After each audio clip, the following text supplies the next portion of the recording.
Hello students of class 11। तो आज हम एक इम्पोर्टेंट टॉपिक पढ़ने वाले हैं जो जिस टॉपिक का नेम होता है सार्थक अंक और उसके नियम, है ना। भौतिक विज्ञान में हमें ये क्लास 11 नीट हो, जेई हो या बेसिक क्लास का कोई भी एग्जामिनेशन हो तो उसमें ये क्वेश्चन हमसे कई बार पूछा जाता है। इवन ये फिजिक्स में नहीं, केमिस्ट्री में भी कई बार ये क्वेश्चन पूछा जाता है। चलिए बच्चों, देखते हैं, कुछ नियम इसके पढ़ते हैं। ये मेरा फिजिक्स गुरु शिव के नाम से यूट्यूब चैनल है, आप इसको सब्सक्राइब करेंगे तो आपको नोटिफिकेशन मिलते रहेंगे। पहला हमारा हेडिंग आता है सार्थक अंक किसे कहते हैं। तो बच्चों, सार्थक अंक जैसा कि आपको दिख रहा है, किसी भी भौतिक राशि के मापन में शुद्धता, एक्यूरेसी से ज्ञात अंकों तथा पहले अनिश्चित अनसर्टेन अंक की कुल संख्या को क्या कहते हैं? सार्थक अंक। और इन्हीं को हम इंग्लिश में बोलते हैं सिग्निफिकेंट डिजिट या सिग्निफिकेंट नंबर। आप उदाहरण में समझें, जैसे यदि किसी वस्तु की लंबाई 2.45 सेंटीमीटर है तो इसमें 2 और 4 निश्चित हैं, लेकिन जो 2 और 4 तो निश्चित है, लेकिन 5 वाला जो है वो अनिश्चित है। अर्थात इसमें कुल कितने सार्थक अंक है? जैसे परिभाषा के हिसाब से देखें तो आप कुल सार्थक अंक 1, 2 और 3, है ना। रूल्स में और ज्यादा क्लियर होगा। जैसे कि आप ये डिवाइस देख रहे हैं, डिवाइस का नाम है स्क्रू गेज माइक्रोमीटर। ये हम अलग से पढ़ेंगे, ये तो सिर्फ चित्र समझने के लिए है। आगे हम बढ़ते हैं। अब नियम, इसमें हम 2 नियम समझेंगे, नियम 1 एंड नियम 2, मतलब rule number 1 and rule number 2। पहला रूल क्या बोलता है? सभी गैर शून्य अंक, मतलब 1, 2, 3, 4, 5, 6, 7, 8, 9 तक अगर कोई भी नंबर आ रहा है जिसमें 0 कहीं भी नहीं आ रहा है तो वो सारे के सारे क्या होंगे? सार्थक अंक होंगे। जैसे के लिए 423 में 4, 2, 3 कितने अंक आ रहे हैं? 3, तो 3 सार्थक अंक है। और अगर दशमलव बीच में आ रहा है इन नॉन जीरो के बीच में, तो उसको भी हम वो वाले नंबर को डेसिमल के लेफ्ट साइड के वाले और डेसिमल के राइट साइड वालों को भी काउंट करेंगे। जैसे 12.34 में 4 सार्थक अंक है। नियम 2 को पढ़ते हैं, नियम 2 को समझते हैं। तो अगर हमारे पास कोई भी नॉन जीरो डिजिट्स हैं और उनके बीच में अगर कोई भी क्या आ रहे हैं? 0 डिजिट्स आ रही हैं, जैसे कि आप यहां पर देख पा रहे होंगे, जैसे कि आप यहां पर देखेंगे तो आपको क्लियर हो जाएगा। नियम दूसरा अगर हम समझें तो 2 गैर शून्य अंकों के बीच आने वाले सभी शून्य हमेशा क्या होते हैं? सार्थक अंक माने जाते हैं बच्चों। तो पहला नियम ये है और दूसरा नियम ये है। चलिए आगे बढ़ते हैं। इसके बाद में नियम 3 की बात करते हैं। नियम 3 की बात करते हैं, समझते हैं इस नियम को।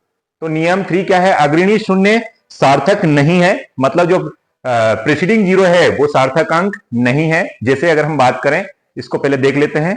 तो क्या अगर मैं थोड़ा इसको मैग्नीफाई कर देता हूं, प्रथम गैर शून्य अंक के पहले आने वाले सभी शून्य जो संख्या की शुरुआत में हो कभी भी सार्थक अंक नहीं होते हैं। ये केवल दशमलव बिंदु की स्थिति में दर्शाने का कार्य करते हैं। इसका उदाहरण समझते हैं बच्चों, देखिएगा।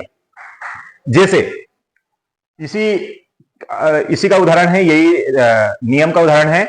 निम्नलिखित उदाहरणों से स्पष्टता मिलेगी। 0.005, जिसमें हम ये डेसिमल का पहले वाला 0 और डेसिमल के बाद वाले जो 2 0 है इनको भी काउंट नहीं करेंगे, तो इसके लिए सिर्फ सार्थक अंक जो आपका नॉन जीरो डिजिट है वही रहेगी। तो इसमें केवल जो 5 नंबर है वही सार्थक अंक है। और ऐसा ही दूसरा एग्जांपल दिया 0.023, इसमें 0 लेफ्ट साइड, डेसिमल का लेफ्ट साइड 0 और राइट साइड 0 जो है, दोनों को सार्थक अंक काउंट नहीं करेंगे।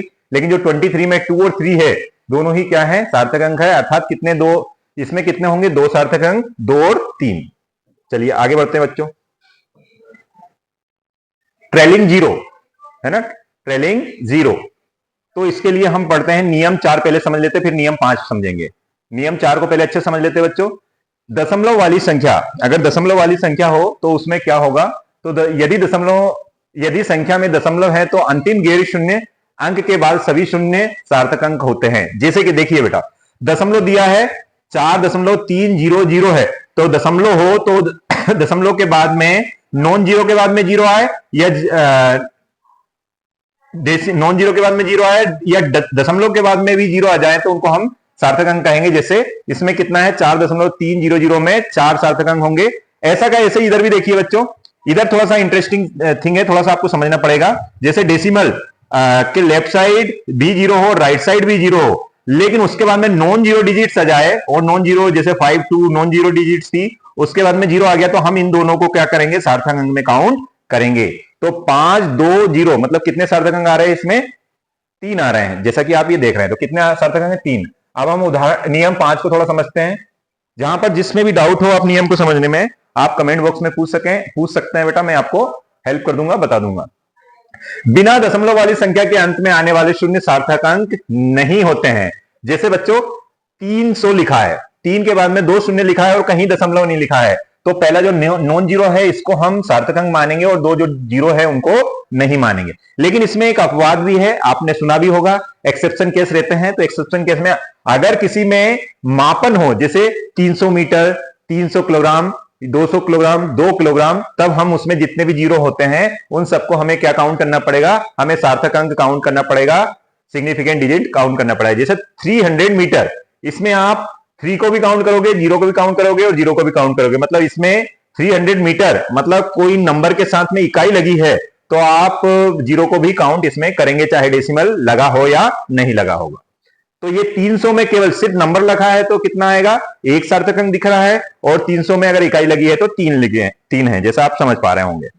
मुझे लग रहा है कि आप ये समझ पा रहे हैं। एक और नियम है, वैसे तो नियम 6 और 7 को थोड़ा समझते हैं, पहले नियम 6 को थोड़ा सा समझ लेते हैं बच्चों, क्लियर होना चाहिए। आपको कोई डाउट हो तो मेरी मेहनत का कोई ज्यादा फल मुझे नहीं मिल पाएगा, क्योंकि आपको यह समझ में आना चाहिए। 10 की घातों को सार्थक अंकों की संख्या की गणना में कभी भी नहीं गिना जाता है। जैसे 2.3 गुणा 10 की घात 4, तो जो 10 की घात 4 है इसको हम गिनेंगे नहीं। तो इसमें सार्थक अंक टोटल कितने हैं बच्चों, तो इसमें सार्थक अंक होंगे आपके ओनली एंड ओनली जो 10 टू द पावर के पहले वाले, मतलब 2।